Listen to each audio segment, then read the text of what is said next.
MDH की हल्दी मिर्ची धनिया करे कमाल। ये रंग दे, ये खुशबू दे, ये तीखा, ये कम पड़े। अच्छा। क्या निराला MDH मसाला।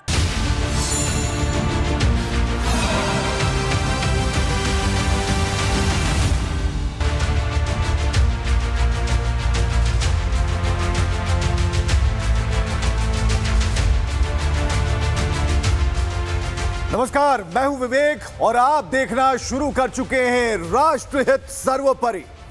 सबसे पहले आप सभी को विजयदशमी की बहुत सारी शुभकामनाएं। आज का दिन राष्ट्र के सर्वोपरि होने की सोच को और भी ताकत देता है, क्योंकि जब जब बुराई पर अच्छाई, असत्य पर सत्य की जीत की बात होती है, हमारा राष्ट्र, हमारा भारत विजयी पताका लेकर पूरे विश्व में सबसे आगे होता है। आज उसी प्रण के साथ कि हम सच की आवाज को जन जन तक पहुंचाएंगे, आज सबसे पहले आपको दिखाएंगे बरेली टू संभल असत्य पर बुलडोजर का एक्शन। उन लोगों पर एक्शन जिनकी मानसिकता दंगाई है, जो सरकार की जमीनों को अपनी जागीर समझते हैं। इसके अलावा बात होगी हिंदुत्व और राष्ट्रहित को सर्वोपरि रखने वाले मोहन भागवत के ऐलान की, जो हिंदुत्व को जातिगत बंटवारे से बचाने का संदेश देते हैं। इसके साथ बात होगी विजयदशमी पर गुजरात से राजनाथ सिंह के उस संदेश से, जिसे सुनकर पाकिस्तान की नींद उड़ गई। तो आइए शुरू करते हैं राष्ट्र सर्वोपरि। तो जैसा कि हमने कहा कि सबसे पहले शुरुआत विजयदशमी के विजयोत्सव से। 4 तस्वीरें स्क्रीन पर आपके लिए, खास तौर से पटना की तस्वीरें, लाल किला की तस्वीरें, जम्मू और देहरादून की तस्वीरें। रावण दहन का कार्यक्रम चला, रावण धू धू कर जला। बुराई के प्रतीक के तौर पर, असत्य के प्रतीक के तौर पर रावण का दहन किया गया। लेकिन पूरे देश भर से भी कुछ तस्वीरें हैं, उन्हें भी स्क्रीन पर रखने जा रहे हैं। जरा देखिएगा, ये पूरे देश से तस्वीरें आप देख पा रहे हैं। पटाखों की आवाज है, और जो ये आवाज है वो बुराई के नष्ट होने से जुड़ी हुई आवाज है।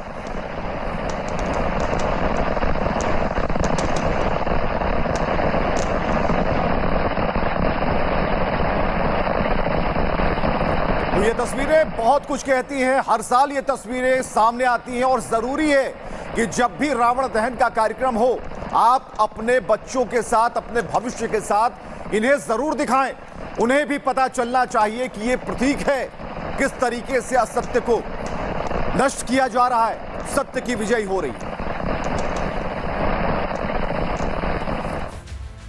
और चलिए उस खबर पर आते हैं। बरेली से संभल, न्याय का प्रतीक बुलडोजर अपना कर्तव्य निभा रहा है। बरेली की सड़कों पर पुलिस फोर्स के साथ रणचंडी अवतार में दुर्गा ब्रिगेड की तैनाती है। तो आसमान में गरुड़ स्वरूप ड्रोन हर दंगाई पर नजर गड़ाए हुए हैं। संभल में बुलडोजर अतिक्रमण को नोचकर संभल को पुराना आकार दे रहा है, और एक्शन हर उस अवैध निर्माण पर हो रहा है जहां मस्जिद बनाकर तो कभी मैरिज सेंटर बनाकर जमीन हड़पने की आदत शुमार हो गई थी। संभल अब वहां पर कार्रवाई जारी है। असत्य की जमीन पर सत्य दिखने लगा है। अवैध निर्माण करने वाले खुद हाथों में हथौड़ा लेकर मस्जिद की दीवार गिराने में जुटे हैं। देखिए,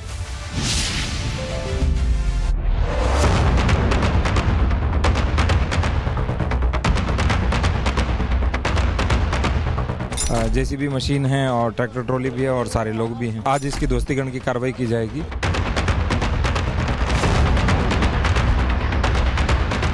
बरेली टू संभल, बाबा का बुलडोजर हर अवैध कब्जे को मुक्त करा रहा है। बता रहा है कि दंगाइयों की जमीन अवैध है, मस्जिद अवैध जमीनों पर बनाए गए हैं, मंसूबा अवैध है, मंशा अवैध है। वैध बस वही है जो बुलडोजर एक्शन के बाद बचा हुआ है। योगी की सेना बुलडोजर एक्शन के हर रिएक्शन को रोकने के लिए मुस्तैद है।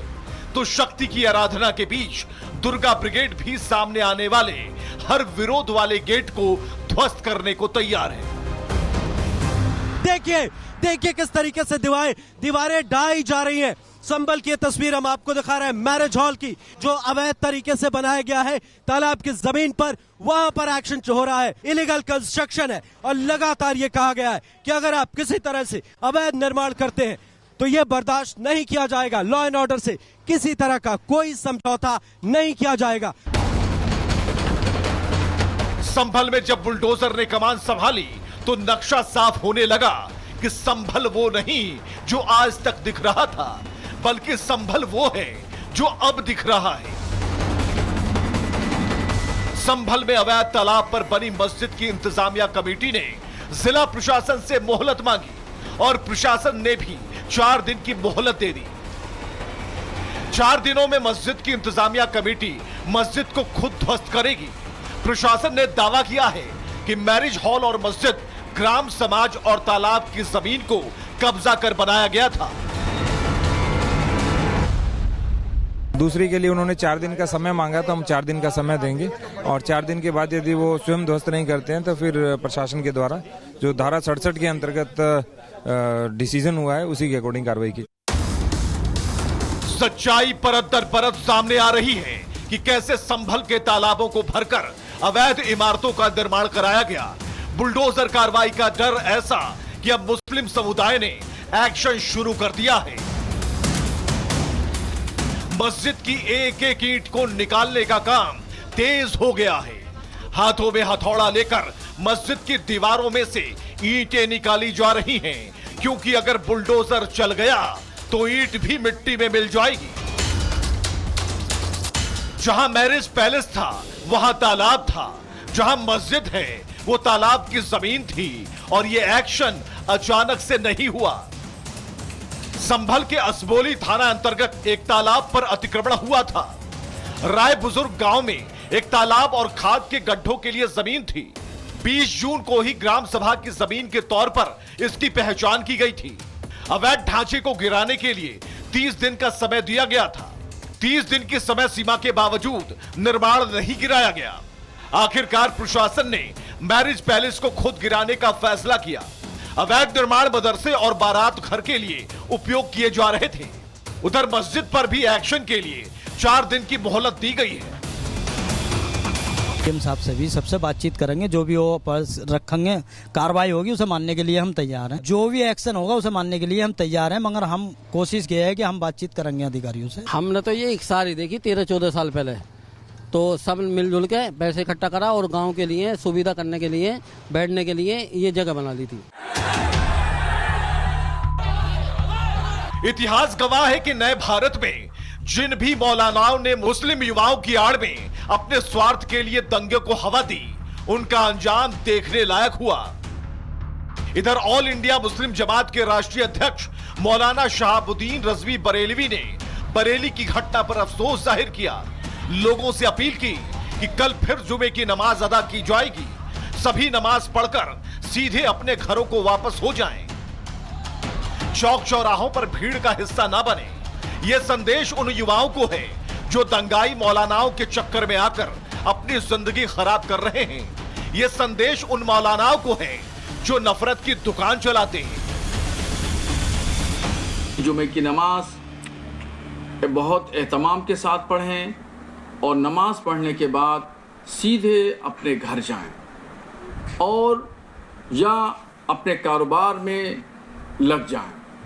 और बिलखुसूस नौजवान भीड़ का हिस्सा न बने। नासूर बन चुके दंगाइयों के आकाओं की गिरफ्तारियां हो रही हैं, तो कई राजनीतिक पार्टियों के लोग हैं जो आग में घी डालने बरेली जाने वाले थे, उन्हें नजरबंद किया गया है। कुछ राजनीतिक पार्टियां इसी मंशा के साथ बरेली की हवा में जहर घोलना चाहती थी, लेकिन अब नहीं। अब सड़कों पर फोर्स की मुस्तैदी है, आसमान में ड्रोन है, मौलाना कोर्ट के चक्कर लगा रहा है, तो बुलडोजर प्रशासनिक आदेश का इंतजार कर रहा है। लेकिन बात न्याय वाले बुलडोजर की है, जो देश के कोने कोने में अन्याय पर न्याय की जीत का प्रतीक बन चुका है। गुजरात सरकार भी यूपी की तर्ज पर बुलडोजर कार्रवाई कर रही है। कच्छ में 36 कॉमर्शियल स्ट्रक्चर और 6 मदरसों को बुलडोजर ने ध्वस्त कर दिया। Border coastal area action plan के तहत कार्रवाई की गई।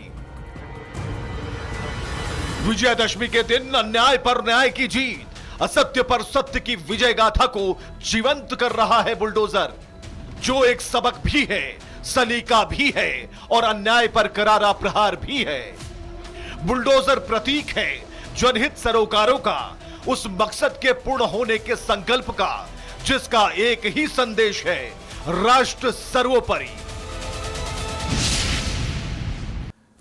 तो बुलडोजर मकसद है, मायने है और आज की जरूरत है कि जहां भी अन्याय है, जहां भी अतिक्रमण है, उसे सिर्फ बुलडोज ही किया जा सकता है, कानून के दायरे में रहकर।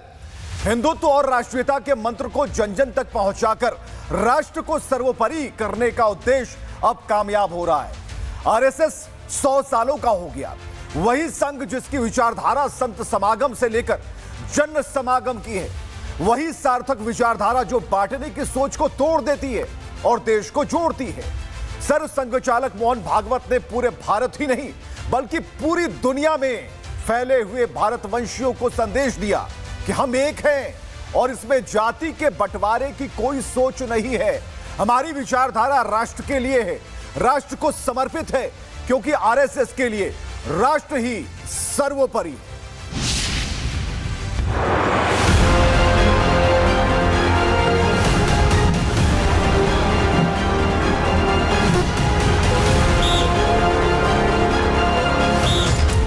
राष्ट्र सेवा को ही धर्म और कर्म मानकर चलने वाला संघ अपनी स्थापना का शताब्दी वर्ष मना रहा है।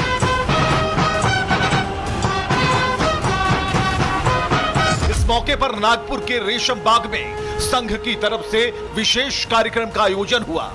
मौका विजयदशमी का है, तो बुराई पर अच्छाई की जीत का संदेश संघ के इस मंच से पूरे विश्व को गया। लेकिन सबसे खास रहा, देश को इस मौके पर दिया गया आरएसएस चीफ मोहन भागवत का संदेश, जिसमें राष्ट्र सेवा का मर्म भी था और देश के दुश्मनों को चेतावनी भी।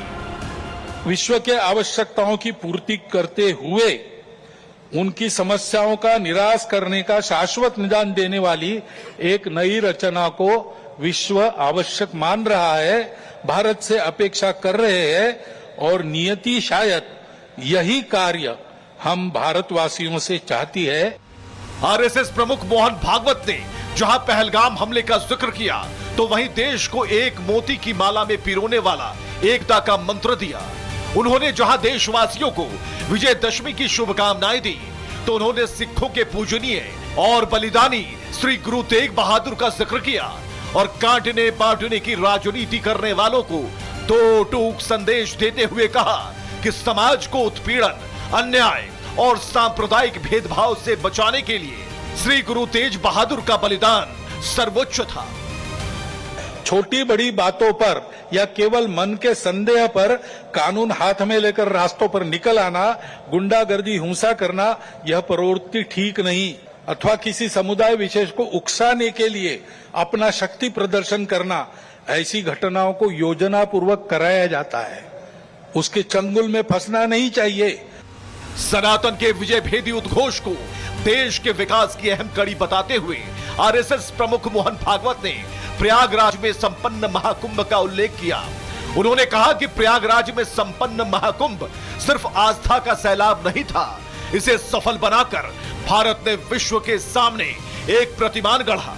लेकिन आरएसएस प्रमुख ने बातों ही बातों में उन विघटनकारी शक्तियों पर निशाना साधा जो हिंदुत्व को कमजोर करते हैं और भारत के भविष्य को श्रीलंका, बांग्लादेश और नेपाल की तरह बिखरता देखना चाहते हैं।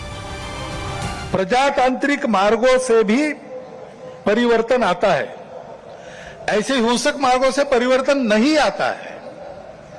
एक उथल पुथल हो जाती है लेकिन स्थिति यथावत रहती है। आरएसएस प्रमुख मोहन भागवत ने देशवासियों को अमेरिका के टैरिफ वॉर, वैश्विक आतंकवाद के बढ़ते खतरे और भारत विरोधी साजिशों से आगाह किया। आरएसएस चीफ ने हिंदुओं को एकता का मंत्र देते हुए कहा कि भारत विरोधी देश को जाति, पंथ और समुदाय के आधार पर बांटना चाहते हैं, लेकिन हम हिंदू राष्ट्र हैं, इसे जाति, पंथ और समुदाय में नहीं बांटा जा सकता। अमेरिका ने जो नई टैरिफ नीति अपनाई, उनके अपने हित के लिए अपनाई होगी, लेकिन उसकी मार तो सभी पर पड़ रही है।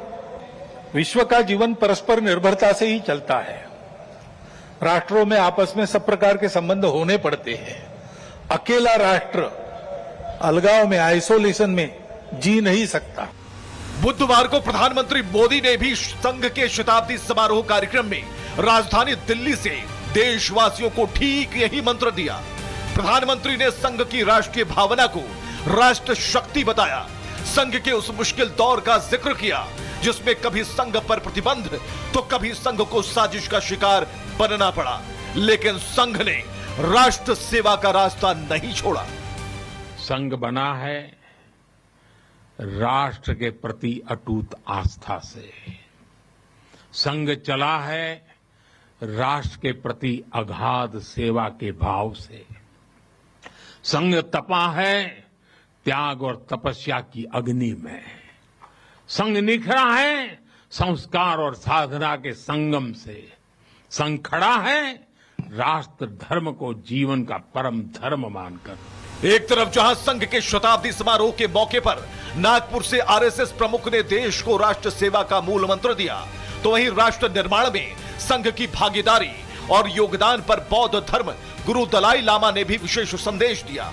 दलाई लामा ने संघ के शताब्दी वर्ष पर संदेश जारी करते हुए कहा, देश के पुनर्जागरण में संघ का विशेष स्थान है। संघ की स्थापना कर्तव्य केंद्रित निर्मल चेतना का माध्यम है। संघ के 100 सालों के इतिहास में सेवा है, समर्पण है, सभी को जोड़ा, भारत को सशक्त बनाया। संघ यानी राष्ट्र के नाम जीवन न्यौछावर करने वाले स्वयं सेवकों का समूह, जिनके लिए राष्ट्र सेवा ही धर्म है, जिनका एक ही मंत्र है, राष्ट्र सर्वोपरि।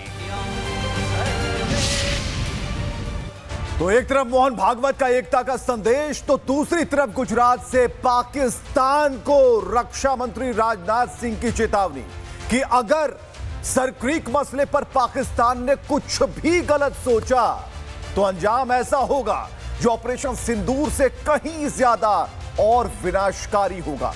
क्योंकि खबर है कि सरक्रीक से सटे इलाके में मिलिट्री इंफ्रास्ट्रक्चर को पाकिस्तान ने बढ़ाना शुरू कर दिया है, जिससे पाकिस्तान की आतंक परस्त सोच का पता चलता है। लेकिन भारत ने आज उन हथियारों का प्रदर्शन किया जिसने पाकिस्तान में भूकंप ला दिया था।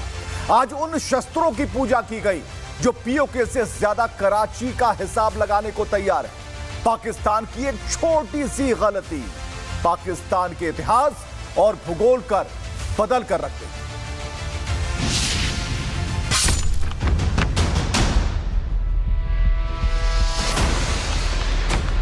अगर सरक्रीक इलाके में पाकिस्तान की ओर से कोई भी हिमाकत की गई तो उसे ऐसा करारा जवाब मिलेगा कि इतिहास और भूगोल दोनों बदल जाएंगे मेरे साथियों। रक्षा मंत्री राजनाथ सिंह का बयान सरहद पर आतंक की बाउंड्री को दुरुस्त करने में जुटे पाकिस्तान के लिए चेतावनी है।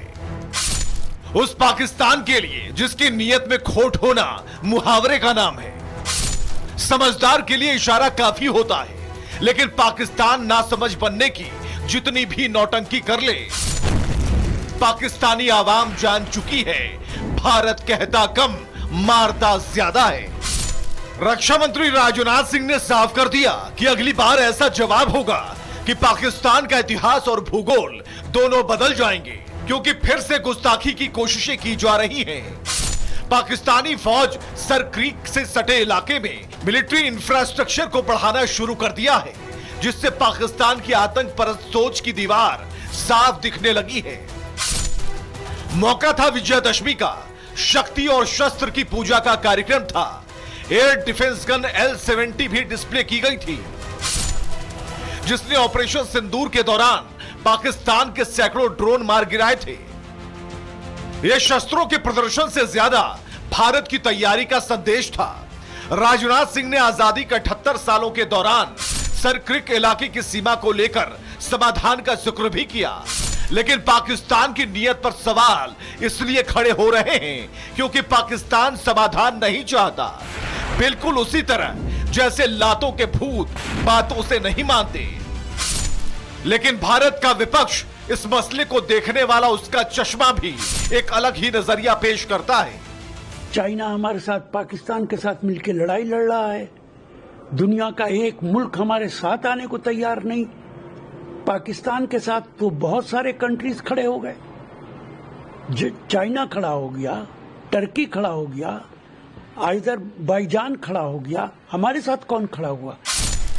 भारत और पाकिस्तान के बीच सरक्रीक क्षेत्र का पुराना विवाद है। कच्छ की खाड़ी में स्थित 96 किलोमीटर लंबी संकरी जलधारा है जो भारत के गुजरात को पाक के सिंध प्रांत से अलग करती है। भारत सरक्रीक के पूर्वी तट पर जबकि पाक पश्चिमी तट को सीमा मानता है। अरब सागर के निकट है और यहीं से कराची पोर्ट तक पहुंचने का रास्ता है। यह क्षेत्र गुजरात और सिंध प्रांत के बीच समुद्री सीमा से जुड़ा है। यह क्षेत्र सामरिक दृष्टिकोण से बेहद महत्वपूर्ण माना जाता है।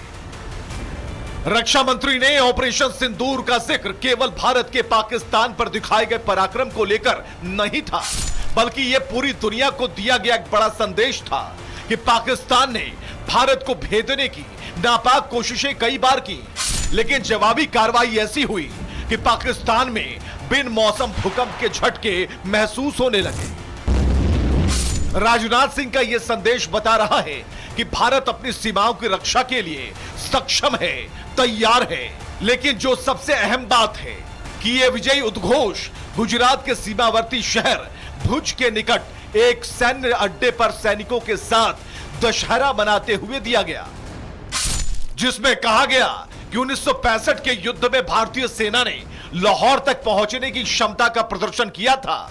आज 2025 में पाकिस्तान को याद रखना चाहिए कि कराची जाने का रास्ता इसी क्रीक से होकर गुजरता है। अगर सरक्रीक इलाके में पाकिस्तान की ओर से कोई भी हिमाकत की गई तो उसे ऐसा करारा जवाब मिलेगा कि इतिहास और भूगोल दोनों बदल जाएंगे। मेरे साथियों, पाकिस्तान ने अगर राजनाथ की चेतावनी अनसुनी की तो इस बार अंजाम सिंदूर के लाल रंग से भी ज्यादा खतरनाक होगा, क्योंकि अब की पीओके नहीं, दायरा कराची को पार कर जाएगा, क्योंकि भारत ने ऑपरेशन पॉज किया है, खत्म नहीं किया। इस चेतावनी ने पाकिस्तान की नींद उड़ाकर रख दी है, क्योंकि पाकिस्तान की तरफ से एक गलत कदम उसका नामो निशान मिटाकर रख देगा। और इधर पाकिस्तान के खिलाफ पीओके में युद्ध का आगाज हो गया है। पाक सेना पीओके की आवाज को कुचलने के लिए अंधाधुंध गोलियां बरसा रही है। वहां के लोग इस अंधेर गर्दी के खिलाफ गुस्से में हैं। पाक सेना के बंदूकों के सामने सीना चौड़ा करके खड़े हैं। सवाल है कि पीओके में हो रहा यह जुल्म सितम कब खत्म होगा।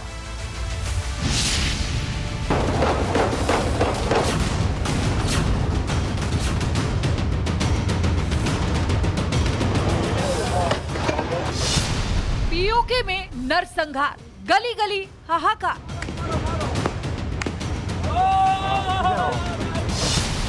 पीओके में बगावत, मुनीर ने दी मौत को दावत।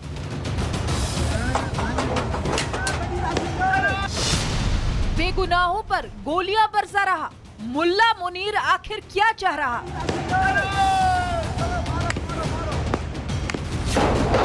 पीओके की निर्दोष लोगों पर गोलियां बरस रही हैं। पाकिस्तान की कायर फौज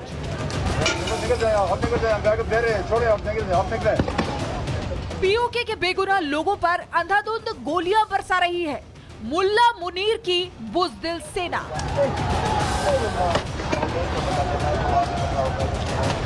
पीओके की आवाज कुचलने के लिए फील्ड मार्शल मुल्ला मुनीर ने अपनी कायर फौज को खुली छूट दे दी है, जिसकी जद में आकर इस वक्त पीओके के लोग बेमौत मारे जा रहे हैं।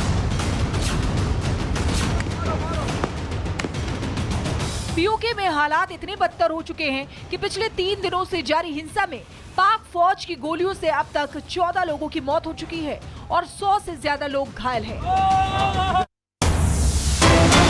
और बड़ी खबर है, इस्लामाबाद में पीओके के पत्रकारों की पिटाई की गई है। इस्लामाबाद पुलिस ने पत्रकारों को पीटा है। कश्मीरियों से एकजुटता दिखाने को लेकर पिटाई की गई है और ये तस्वीरें बयां कर रही हैं। ये पाकिस्तान की पुलिस है और देखिए कैसे पत्रकारों की पिटाई हो रही है। ये जो पत्रकार हैं वो पीओके के पत्रकार हैं, पीओके से जुड़ी खबरें दिखाते हैं और ऐसे में ये खबरें पूरे विश्व को झकझोर रही हैं और ऐसे में पाकिस्तान को डर लग रहा है।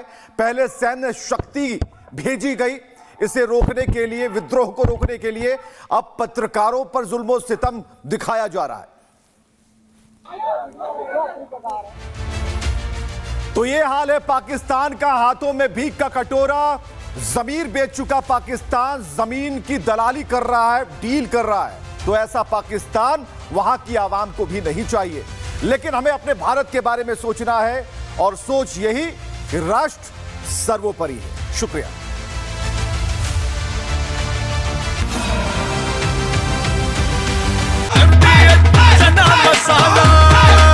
अब छोलिया हो या लोबिया, सफेद चने या काले चने, सब कुछ मजेदार बने।